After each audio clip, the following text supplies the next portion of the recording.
मोगाळ भाव भयणीनो, जेजू आमकां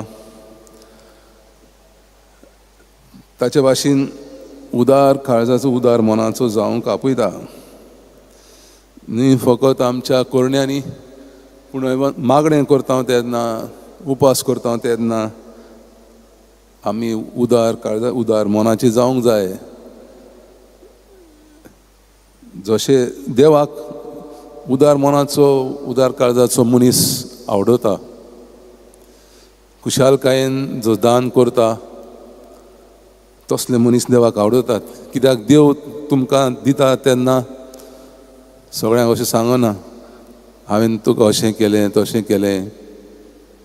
देवाक खबर आसा तुका कितें जाय, आनी मीत मेर नासलो मोग दाखोवन देव दिता. तेच भाशेन आमी एकामेकांताय वागूंक जाय, एकामेकाक पावोवंक जाय. एकटो मनीस विद्वान म्हणटा, भिकारी जिवीत जिवन राजा सारको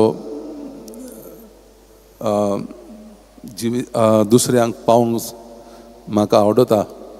राजा भाशेन स्पेंड करूंक म्हाका बरें दिसता, पूण राजा सारकें जिवीत जिवन भिकाऱ्या भाशेन दुसऱ्यांक कांयच दिना तसलें जिवीत म्हाका आवडना. सो आमी हांवें पयलीं सुरवातेक सांगल्या भाशेन देवाक आमी कशे भाशेन पळयता.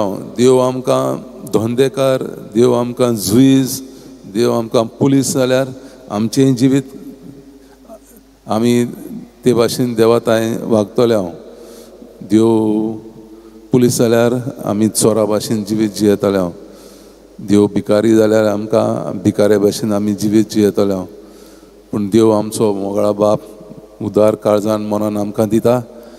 तेच भाशेन आमी आमचें जिवीत जिवंक जाय. आनी जेन्ना जितलीं बेसांवां आमकां मेळटात ती आमचे हात दोनूय हात भरून आसल्यार आनी घेवंक बेसांवां घेवंक आमकां मेळोंक शकना. तर जें आमकां कितें मेळ्ळां तें पेल्याक दिलें जाल्यार, गुरजी वतांक पावलें जाल्यार आमकां आनिकूय बेसांवां मेळोंक शकता. आनी आमचे हातूय उगडे आसतले, जायतीं बेसांवां देवाताय आमकां मेळटलीं जेन्ना आमी दुसऱ्यांक पावता.